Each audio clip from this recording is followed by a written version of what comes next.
Hello, Internet, and welcome once again to the Free-to-Play Cast, episode 131, brought to you by MMOBomb.com, your home for all things free-to-play related. I'm your host, Mike Byrne, aka Magic Man.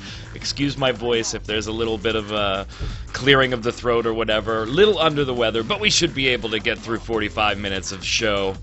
Joining me, my compatriot, my friend, Jason Winter. How are you? Friend? Are you sure you want to go that far? You know, together, we're business partners. After I said it, I was like, I don't know if I want to put that kind of pressure on the relationship. It's early.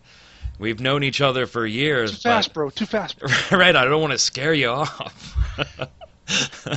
Alright, so we've got a lot of stuff to talk about, including a topic very near and dear to Jason's heart. A couple topics near and dear to Jason's heart this week. It's like a Jason... So sort of in the vicinity, like my heart's here. Maybe like around here, maybe up here a little bit. As Dennis Leary would say, it's near the cockles of your heart. Cockles? No, that's lower. Oh, wait. Oh, no, heart. Okay.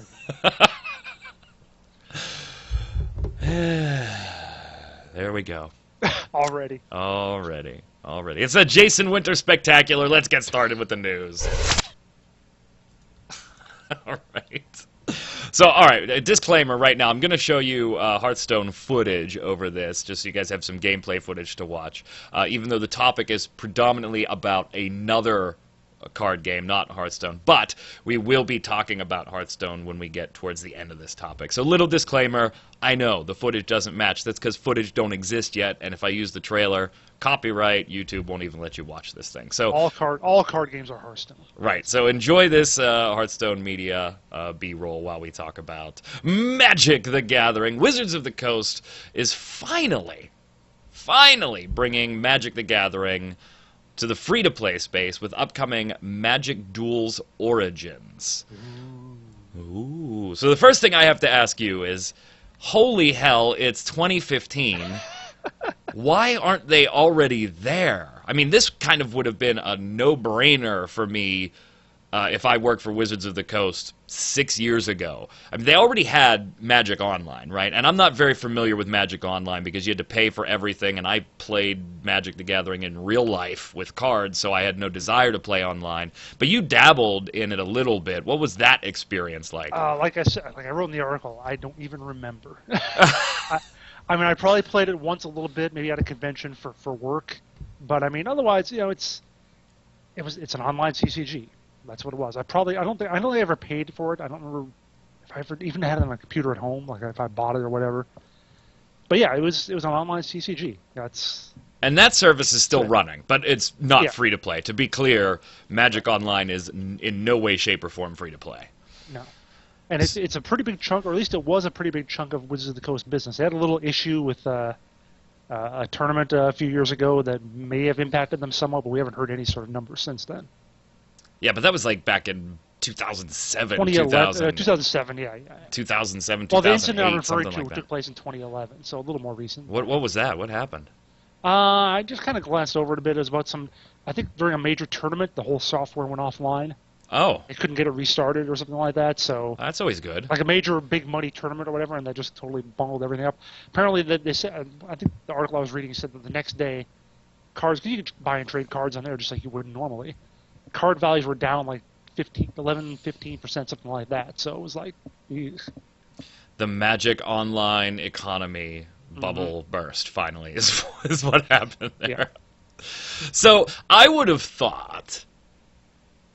2008, 2009, 2010, you know, we start seeing this trend to free-to-play in the West. We start seeing card games, whether they're collectible or trading or whatever you want to call them, CCG, TCG, whatever type of card game. We're seeing more and more of them online. I would have thought that, you know what, Wizards of the Coast on the forefront, Big Daddy in the card game space, they would have been one of the first to dive in here, and we're not seeing it happen until this year, 2015. See, I kind of disagree with that in the sense that really, I think that they've done so well with Magic, with the physical card, and with their Magic Online, that I think they're almost kind of the more conservative company than, say, a Blizzard, which is always willing to jump into new online ventures, and did with Hearthstone. And I think Hearthstone's success certainly registered in Wizards of the Coast offices. And because of that, I think that's had. Now they may have been developing this for a longer. Hearthstone was first announced like a year and a half ago. Like, wasn't it? Was it BlizzCon or was it the? No, it was the E3, I think, or somewhere around there. Like about almost 2 years ago. Yeah, like back in 2012, 2013. 2013. I think 13. 2013. Yeah, because when whatever. So yeah, I mean, I think that Wizards of the Coast was happy with where they were with Magic, and there wasn't really a big online CCG. Like, they probably didn't see the money in it. There were the Might and Magic game, and there's various little things here and there. But now Hearthstone comes out, and it's huge, makes lots of money for Blizzard. So Wizards of the Coast says, well, maybe we can actually make a lot of money with a free online CCG of our own. Well, and it's not like the Wizards of the Coast, particularly with Magic the Gathering. I mean, they're online with all kinds of products, but we're talking about particularly Magic the Gathering. It's not like they haven't been online. They had Magic Online. They also have their pretty much yearly releases with updates of what's the latest one? Planeswalkers. So where you paid $25 for the software, right? I have that on my Xbox and my PC for my boys who are just now hitting the age that I was when I played Magic the Gathering with cards. That was my teens were sucked up by Magic the Gathering, right? And the Star Wars collectible card game. But college. We'll get there. We'll get to Star Wars the collectible card game, but. So it's not like the digital space is new to them. It's just the free-to-play space that's new. And I just would have thought that this would have come a little earlier, because I have to think that, yeah, maybe in 2007, 2008, Magic Online was a big portion of your revenue, but you've now watched that, presumably, since we haven't seen numbers, presumably you've now watched that decline for 8 years before you did something about it? Well, maybe only declined for 4 years if that 2011 thing was the big deal. Right, that was the kaboom. I'm honestly surprised. I would have thought they would have been in this space earlier. I think it's great that they're finally getting into the space. Although, as you mentioned, if Hearthstone is the impetus getting them into the space, what's the Magic Duels Origins going to look like? Is it literally going to be Magic the Gathering, or are we going to see something? I hate to use the word casual because that's not what I mean, and that's not what I mean in this case.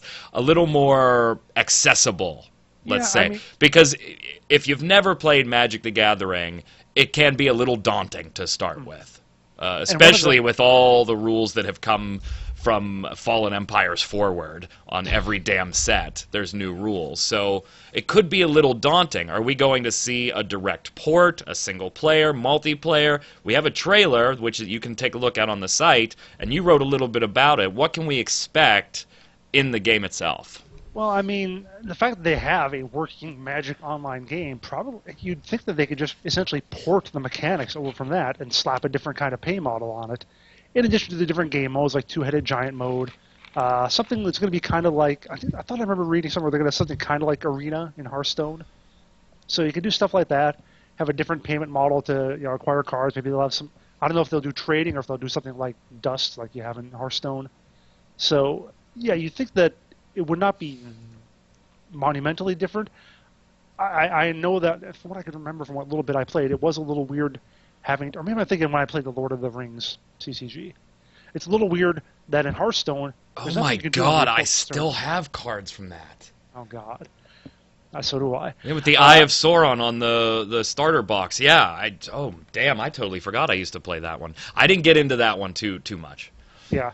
Well, the fact is you can't do as you say, Hearthstone is a lot more accessible, a little simpler because you can't do anything on the opponent's turn. Whereas in Magic, you have to wonder about being able to interrupt every single card that an opponent plays if you have a counterspell for it, or tapping your creatures to do something or other. So I can imagine it'd be a lot slower and a lot less accessible. Not like you're going to whip through a game in like 5-10 minutes necessarily. That's the part. That's the exact part that I'm talking about. The counterplay that goes on in Magic the Gathering, and I wonder if in Magic Duels Origins, if they're going to have some type of mode that's maybe a little more accessible to a brand new player, where a lot of those things are streamed out of it and either taught to you over time. It'd be easy enough to do that with a tutorial, but you got to sit there and want to play a tutorial, and they're not terribly interesting. Especially if they're a concept you're having a hard time grasping. Like, okay, I need counters. What the hell am I going to use these counters for? I don't, you know. So I don't know. I think it's great that they're getting into the space. I think it's way overdue for them.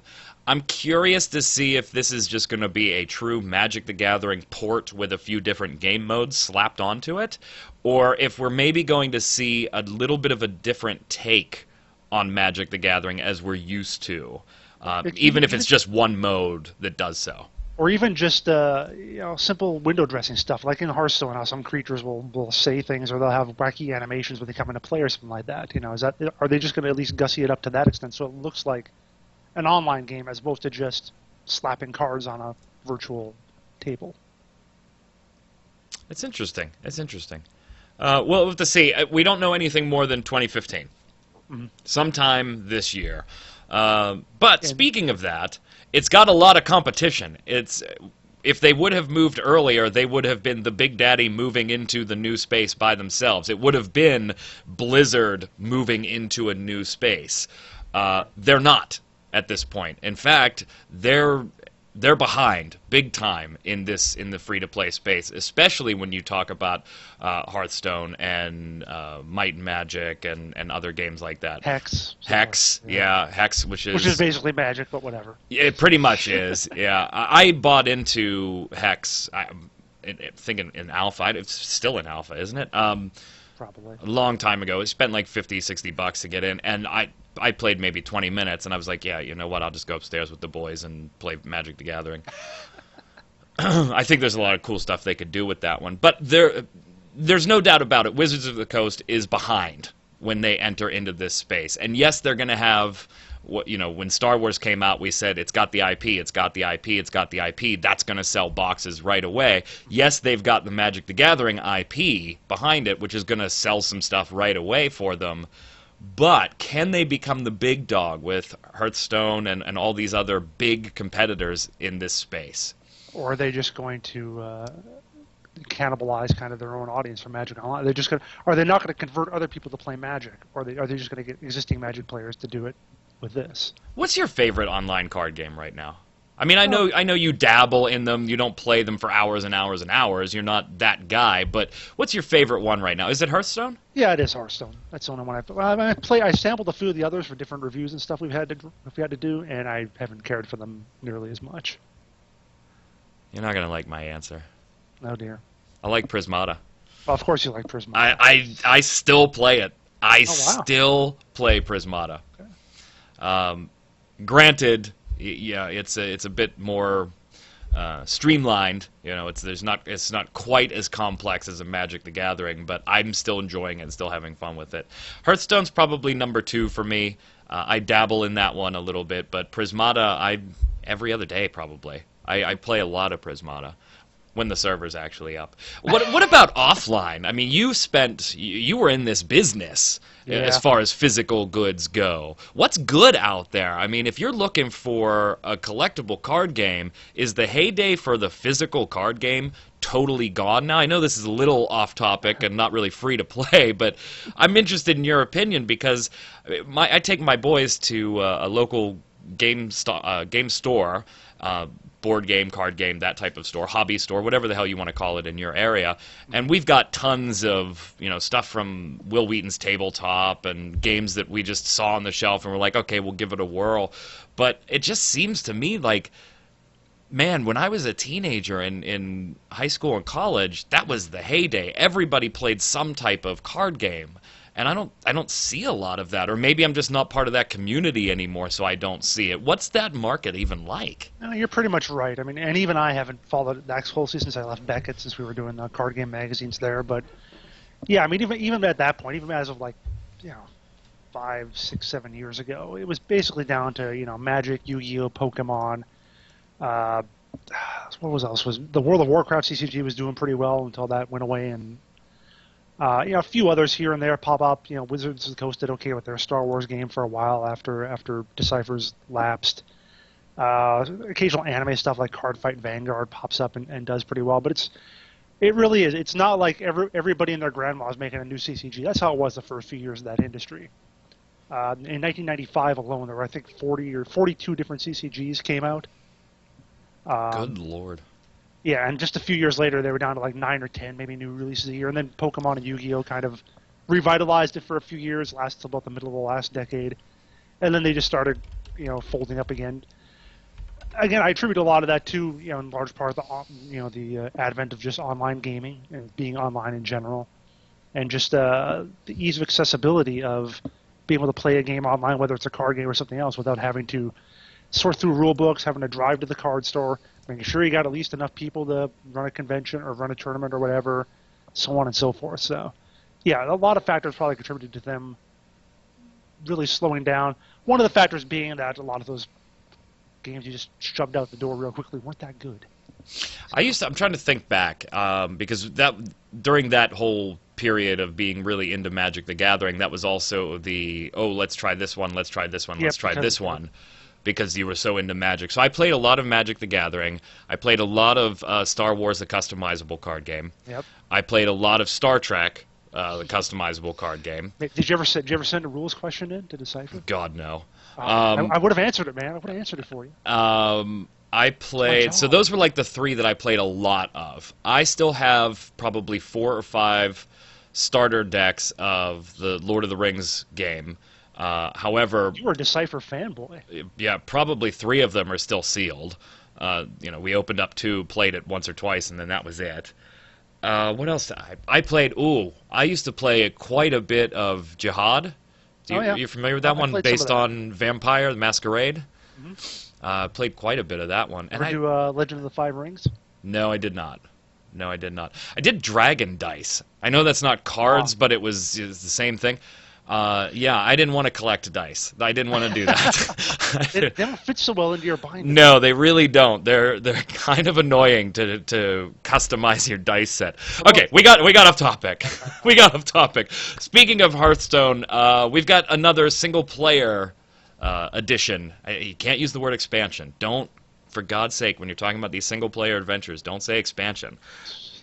We've got another one coming up later this year. We got news on it from PAX. Go ahead. Next month. Yes, I'm sorry, next month. Black Rock Mountain, lots of dragons, huh? Yay! Are you going to buy it $24.99 for the whole shebang, or I'm farming up my gold right now. Are you right now? $6.99 if you buy them in pieces. It's gonna work like Naxxramas, guys, where you'll have wings and a certain number of bosses in each wing, and look for lots and lots of dragons. Challenges, hard mode, probably. Yeah. Look for lots and lots of dragons. Jason will take you through it, probably on a Bomb Live, I'd imagine. I think you streamed Naxxramas when it came out. Actually, I think Spunkify might have, but yeah, I'll be doing it this time. Was that really that long ago? Yeah. Wow. All right, let's move on. Now, we kind of breached this topic a little bit last week when it just kind of broke an hour before we started recording, so we just mentioned it in last week's show. But now that you've had some time, Jason, to go through it, wow.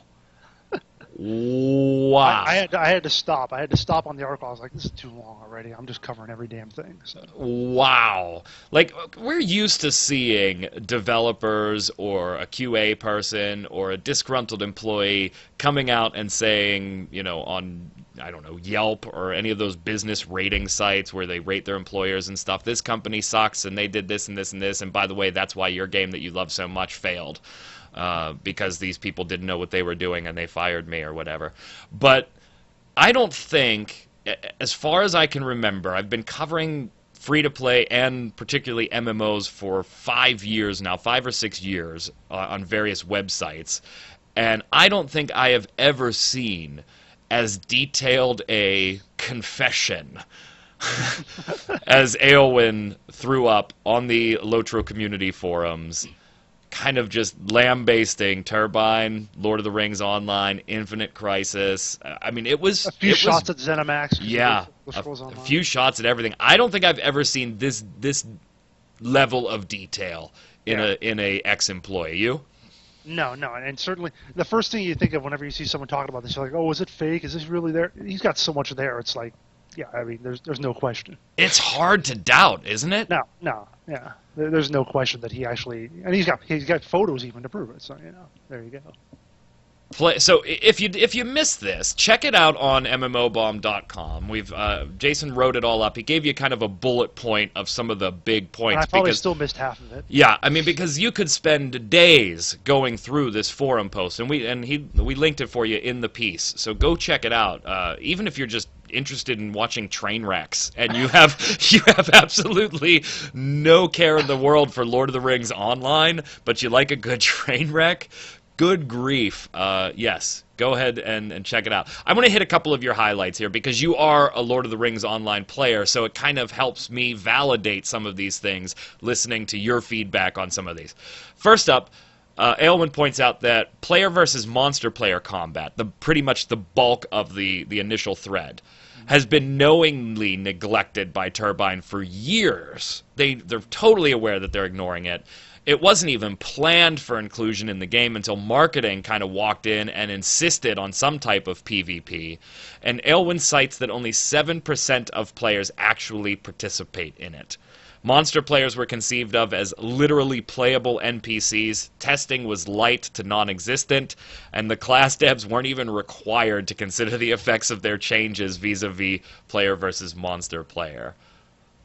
This doesn't surprise me very much at all. I mean, they are just now, I think we wrote a couple months ago, they are just now going to add a new zone to the PvMP area. Yes. For the first time since I think Mines of Moria, which came out in 2008.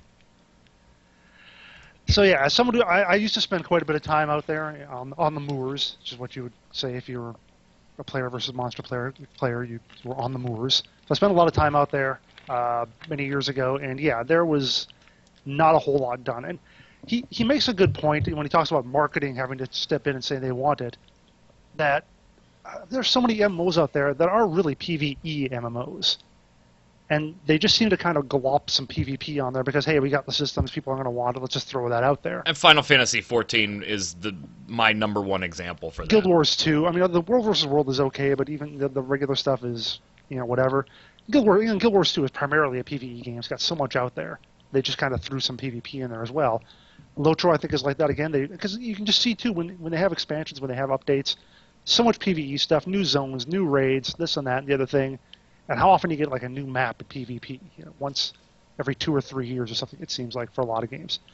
So yeah, I can totally understand that. I can totally believe that it was not a priority in pretty much any way for Turbine to get their PvP stuff going. Yeah, and I'm not going to read every point here. I mean, some of them are very interesting, but I really would encourage you, go read Jason's article. It's well worth the read. It might be one of my top 3 favorite Jason Winter articles, and there's like no Jason Winter opinion in it, which is surprising. It's just me going off. Yeah, it's just a bullet list. And there's a couple in here I know we're going to mention later when we get to the weekly bomb, so I'm not going to bring them up now. I do have a question for you because I'm not quite sure what this one meant. On a similar note, the oft-quoted only 10% of our players raid figure, and we've heard that a lot about Lord of the Rings Online, particularly when the devs take to the forums and talk about raids and where they are and what's coming, if anything is coming. That one was specifically called out by I think the Sapiens, by their community manager. Aylwin says in his mind, or her mind... yeah, we've never figured that out. Yeah, in his or her mind, this is a juked number. What he referred to in a little more detail was when you have that 7% for PvP, he was able to say that they could actually see how many people log into the moors to figure out how many people actually did it. The 10%, they can't quite figure out, or at least he says they weren't able to exactly figure out how many people are doing the raid as opposed to, like in terms of how many of them are doing it, how many of them are going to the instance and looking in there, poking their heads around, maybe finishing the first boss or something like that. He said that it was not a number that they could get very specifically like they could with the PvMP number. So that's why he wasn't so sure of its veracity. I like this one. The Lord of the Rings Online team, quote, borrowed freely from Blizzard's game. Yeah, well, it was there were time limits. They had to get it out by a certain time, and once they realized stuff was going quicker than or slower than they anticipated, they're like, well, let's just copy some of this stuff, basically. the relationship between Turbine and Codemasters, who controls the game in across the pond there in the EU, was downright, this is quote, downright acidic. One of the things he says was that some of the Codemasters people thought that Turbine were just like stupid Americans screwing up Tolkien's vision. And go check out the article. I mean, there's a bunch of stuff about the free-to-play conversion not really being dictated by Warner Brothers, but the sale of Turbine, it got mixed up. Mines of Moria, the first expansion, being kind of a disaster, even though there were good ideas in it, and they say we lost a lot of subs that winter.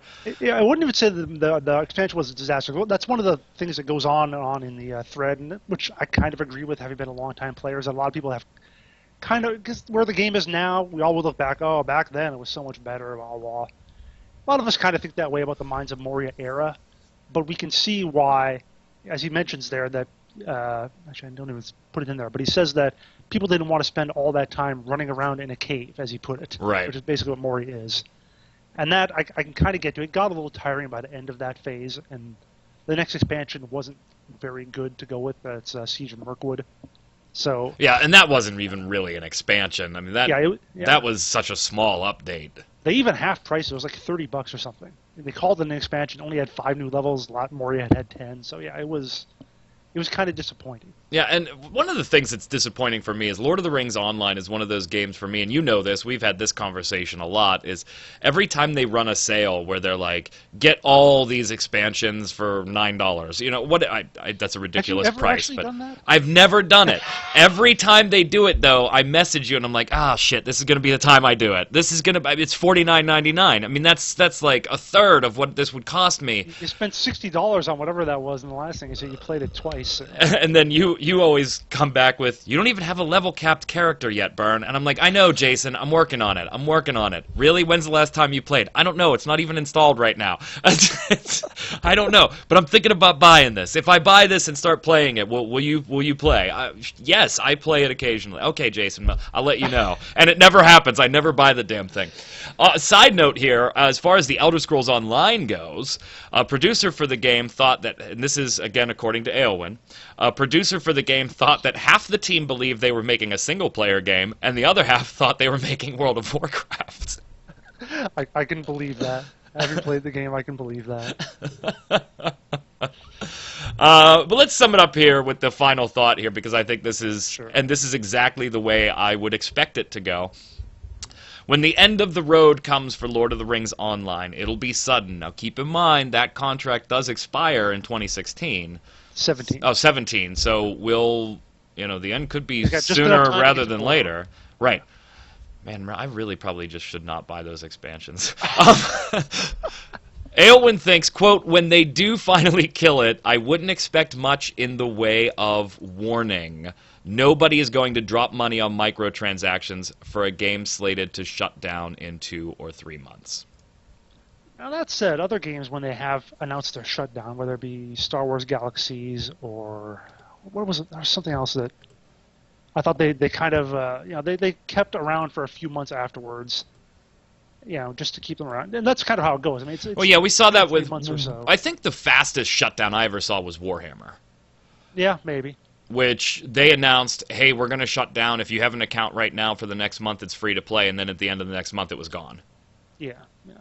So yeah, I mean, you get a couple of months time usually, so which could still be considered sudden. I mean, for a game that's been out 7-8 years now, to have it shut down in 3 months, if that happens, it will seem like sudden. But hey, Aowen enjoyed his time with the company, his or her time with the company. Yeah, she says, the fact this company in 1998 or so operated out of a garage, basically, and managed to build and sustain 3 well-known MMOs is an incredible accomplishment. Really, it should have been impossible. And I agree, and I kind of agree with the overall theme of his comments, which are that Turbine had ambition with a lot of their stuff and just couldn't execute on it. And I get that when I see a lot of the systems they put in, whether it be legendary items or mounted combat, war bands, any of this kind of stuff. It just seems like they almost like LOTRO is an old game. It is. Yes. It is a WoW clone, for whatever you want to call it, and they have at times seen what some other companies are doing, like they put in war bands, which are kind of like dynamic events in a way, dynamic content. So they're trying to be a little Rift, little Guild Wars 2, and the game just can't support that stuff. It just seems like they've tried to modernize, and I give them credit for it. They tried to be a little more relevant, but it just isn't quite possible to do 100% as well as you would like to do, I think. Last topic on this one, Infinite Crisis. Aylwin brought that up, says it costs a lot of money, over $4 million a month to develop, and tanked badly because of the belief that it could be developed into the next major esports craze. According to a friend of Aylwin's who was just let go from Turbine in the fall, it has or had a peak concurrency of just 1,000 users. Wow. Speaking of that, the game releases on March 26th. We got that announcement yesterday. Last week, late last week. So Infinite Crisis set to launch on March 26th. So if you want to make that 1,000 barrier. Right, if you want to help make it 2,000, I guess go for it.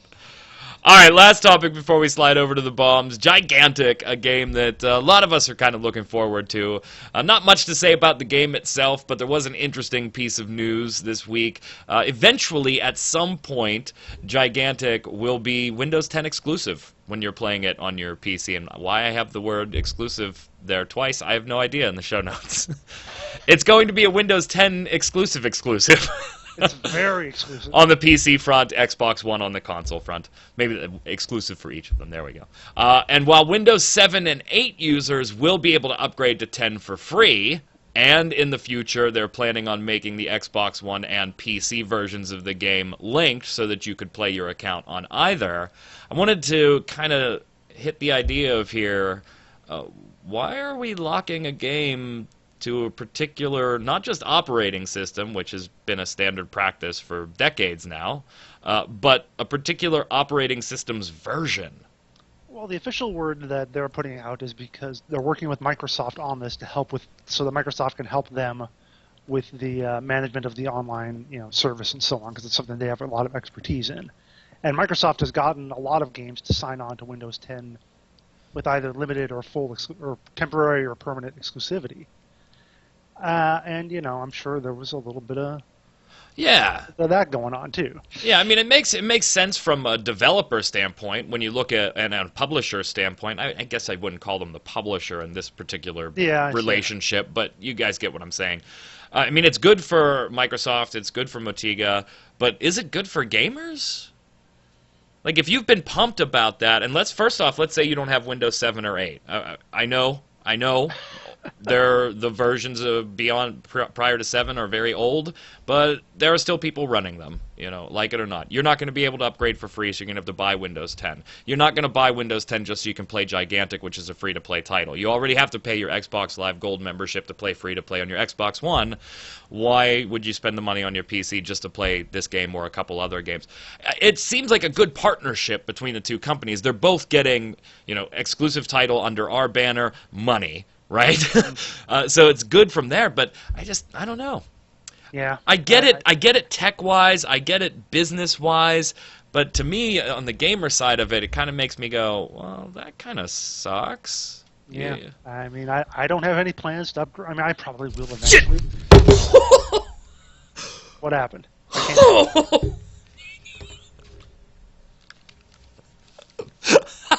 All right, I'm back. All right. Oh my god. A spider just came down from my ceiling right in front of my face. Oh, I'm not scared of spiders, but damn, that was close. Wow. All right, so Gigantic's eventually will be Windows 10 exclusive. It's not yet. If you're playing it, you're fine. If you're in the betas or the alphas and betas going forward, you're fine. They will make an announcement. They said well ahead of time that you got to switch to 10 to keep playing. Let's slide over to the weekly bombs while I catch my breath. So professional. You're up, sir. Oh my God, scared the hell out of me. All right, I'm going to give it A-bomb to giant spiders. No. Right? You know, an A-bomb to that silly Harry Potter Wizarding World MMO that some people came up with and tried to put on Kickstarter, and actually got money from people who were stupid enough to think that Warner Brothers was going to be okay with it. Oh my God, were they not? They got the cease and desist, like a week or two ago, and it's now gone. And I don't know what anybody expected. I just don't. Hey, Eowyn says that Turbine considered a Harry Potter MMO too. Yeah, they pitched it to Warner Brothers, and they said nope. They said no. I'm going to give an A-bomb to World of Warships closed beta. Not the closed beta itself, which starts on the 12th. So today, if you're watching this, we're recording on the 10th. We'll post it on the 12th. But if you're watching this and you didn't sign up for beta, you probably missed it. Because they're not allowing people to just sign up for a closed beta and then giving a certain number of keys away. They're going to open the form on their website on the 12th, the day the beta starts, and once they get a certain number of signups, an undisclosed number of signups, they're shutting the form down. So, welcome to the World of Warships beta lottery. I hope the website's up to the challenge, because I can kind of see this being a fiasco for them with a website or crash or two. Kind of a silly, I don't know. Just let people apply and don't respond if you're not going to give them. It doesn't seem that hard to me, but whatever. From the viewers, Narkar says, question for Mike and Jason. A lot of viewers apparently didn't know that we solicit questions, too, not just weekly bombs. Yeah, if you've got a question for us, go ahead and throw it in there. If you want to put your D-bomb, your A-bomb, and a question to us, go for it. And remember, I don't read the viewer bomb questions ahead of time, so I'm just going to have to respond to this off the cuff. Right? I haven't prepared my statements at all. All right, so Narkar says, question for Mike and Jason. If you could design or make a free-to-play game, what genre would you go for? I would go for some kind of epic MMO, probably fantasy. I know people are like, oh, not another fantasy MMO. Yeah, whatever. I like my swords and my wizards and my dragons. I've got this theory. I keep saying I'm going to write an article about it or something, but the general notion of it is I think free to play works really good for PvP games. It doesn't work as well for PvE games, and I would like to figure a way to make a really good PvE MMO free to play. And I'm just sort of keep bouncing that around in my head just as a little thought exercise every now and then. So if someone wants to give me, $50 or $100 million, and I'll figure it out. I'll take the time. Let me just write you a check. I'd probably I'd go to Rhode Island. I'd stick to MMORPG too, but I would lean more towards sci-fi. Because I'm not, Star Wars I play occasionally, but whether it's sci-fi or not, I'll let the viewers argue that one out. I was just about to say, Star Wars has swords and dragons, and space opera, wizards, crazy old wizards. I'm not particularly keen on Star Citizen, just because it's the idea right now is so nebulous to me that I don't even really know what I'm going to be doing in the game if I decide to get into it. I still want a sci-fi thing. That's why I'm kind of looking forward to Otherland. Which I'm going to be putting a first look up later this week on Otherland. Be playing it tomorrow to record that, so hopeful. But it's not one that I'm holding out a lot of hope for. It's a smaller company. It's a project that's been canceled once or twice. It is based on an IP that I enjoy, Tad Williams' books, but I don't know. I would do MMORPG, but I'd lean towards sci-fi. I'm going to take the next question, too, just because I have to preface something on this one a little bit. Ignat Adrian has a question for Jason and I, and preface the question with a big long paragraph of information. Since I can't read all of that information, let me give you a little synopsis. Ignat's been a follower of MMO Bomb for a long time, since when I was here 3 years ago, and even before that. Very active on the forums, posts on YouTube, posts on comments, just a very, very active MMO bomber. And so Ignat was referencing that when he or she looks back 4 or 5 years and then looks now, the community, the activity in the forums or the comments or things are smaller, and what's changing, the feedback system, and so what's going on? Are there changes coming, and is there a reason that the forums aren't as busy as they were 5 years ago? Things like that. Well, To answer that part of your question, of course, audiences change, and over the last 4 years, you've seen the audience and the staff at MMO Bomb change quite a bit. When I got the call to come back, asking if I wanted to come back, I didn't even know that call was coming. So, yes, change happens. People like somebody, they don't like somebody else. That type of stuff happens. We took away the feedback system off the forums recently because it was being abused. Big time. It was being abused, and we just couldn't figure out a way to keep the functionality that we liked and limiting that abuse. And so ultimately we made the decision to get rid of the forum feedback option. And so in that post, I referenced that we are going to be making other changes to try and supplement that type of feedback system without sacrificing the whole jobbing the system, let's say. So Ignat says, regarding mentioned changes, is that for the site, the forum, or both? What can we expect to see? Can you reveal any of the planned changes for MMO Bomb this year? It's for both. The forum, we're looking at a number of things to reward forum posters that contribute to the community while taking away members that just aren't contributing. That's what the feedback system was designed to do, but then the feedback trading and it just got messy and out of control, and there was no way to rein that in and keep what we wanted there. So we're looking at a few other ways to reward the people like yourself, Adrian, that post all the time, are constructive even if they disagree with somebody, and are just generally good people to hang around with and talk about games. On the site side of things, yes, things will be changing as well there. You've already seen the look change, and that started before I even came back. Jason, when you and Spunkify were there, you guys started putting bylines and bios about all of our writers on all the pieces. I haven't had that beard in like all the About Us stuff, the format of the site changed, the back end of the site changed as far as better performance, and that all changed before I even came back.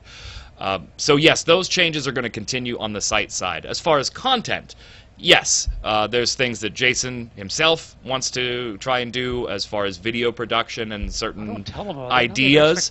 I'm not going to say anything. There's just stuff he wants to try out and see if it works, and we're going to do that.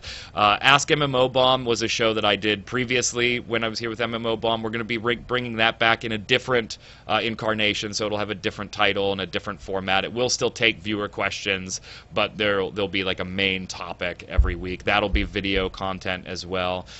You've already seen Brim come back and be a host on this show. Sajero is slated to do it. Havoc is slated to do it. Domina is slated to do it. It's a little harder with schedules because Jason and I record this in the afternoon because it's convenient for us. So yes, a lot of that stuff is going to be changing, and it's all over, not just the forums. So thank you for the feedback. You're absolutely right. There is a lot of changes, and we will keep you posted on it. Go ahead. You can take the next one because we're running behind now. This comes from Melon Rama. It says, A-Bomb, I hate Hutball, which is the worst PvP arena within Star Wars: The Old Republic. There was a lot of pre-made teams that were extremely organized, while you are alone in a random team with no teamwork and no leadership, and you must suffer so many humiliations there. I agree with the horribleness of being trashed by a pre-made, but I completely disagree with Hutball in general being bad, because it's amazing. Kestis24 says, I have to give an A-bomb to the MMO industry for sinking down into the rubbish they call Founders Packs. I mean, in old days, you would get paid to test out games, find bugs, and help develop games, but now you have to pay to play something unfinished, and in the end, people that test out the games are 12 years old and have no idea about their testing responsibilities, reason why so many bugs are left untouched at the end of betas.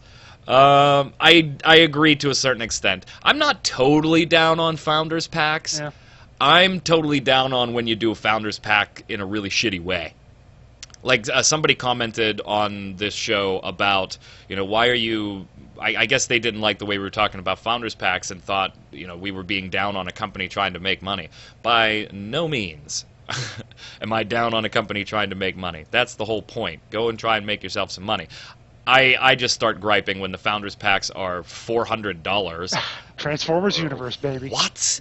$400. And the game never even launched. Yeah, and then they contain ridiculous things. I'm down on stupid Founders Packs, not Founders Packs in general. All All right. Dimitar Stoikov says, what is happening with Kingdom Under Fire 2? The last news we heard was an EU NA beta in Q1 of 2015. Can you tell us, does it have some news about it? Nope. I almost could have sworn I saw something just like on Games Press a couple weeks ago. You did. That was a PlayStation 4 announcement for Korea. Okay, that's apparently what I saw. All right, then. Never mind.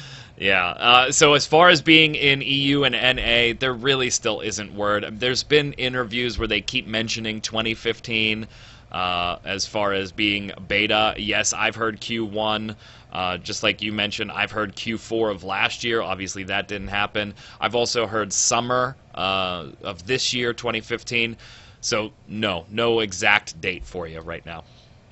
Question of the week. Last week, Star Wars. God, I did it again. Didn't I do that last week when I read this question? Star Trek Online. Every geek needs to write in and flame my. Shut up. Star Trek Online memorialized Leonard Nimoy in game. Who, real or fictional, would you like to see memorialized in your favorite MMO and why? Jason last week said he'd like to see Tolkien in acknowledged memorial-wise in Lord of the Rings Online. Breckner Caitlin says, for the question of the week, I want a monument dedicated to Michael Jackson in World of Warcraft because the Night Elf male dance is inspired by him. There we go. Sure. And Kestis24 says, that's the answer to the question of the week. I have no one. Instead, how about doing that with people that created the game, but idea in itself is great and should be used more? Just add people that work behind the scene. Which, again, makes sense, but for the most part, the second production assistant, if there's a monument to him, no one's going to know what it is. This is Jim, the night janitor at Turbine. There you go. My question for you guys this week, as a gamer, is it cool when devs speak out against their companies, or does it kind of maybe rub you the wrong way? Why or why not? And also, /former companies. Yeah, companies/former companies, because I'm kind of mixed on this one. We'll talk about it next week when we give our answers and give your answers. If you've got anything you want to give on the news topics this week, Wizards of the Coast, Lord of the Rings Online, or Gigantic going Windows 10 eventually, also put that in the comments below. Don't forget your weekly bombs, such an important part of the show. Your dub bombs for something good, A bombs for something bad. Until next week, Mr. Winter, where can everybody find you? You can find me on the Twitter at WinterInformal. Find me streaming twitch.tv/JasonWinter and occasional blogging at jasonwinter.wordpress.com, where I never confuse Star Trek and Star Wars. May the Force be with you. Oh my God.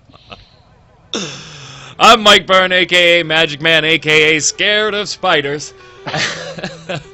It's been a great week, gang. Until next week, stay safe. We'll see you out on the servers.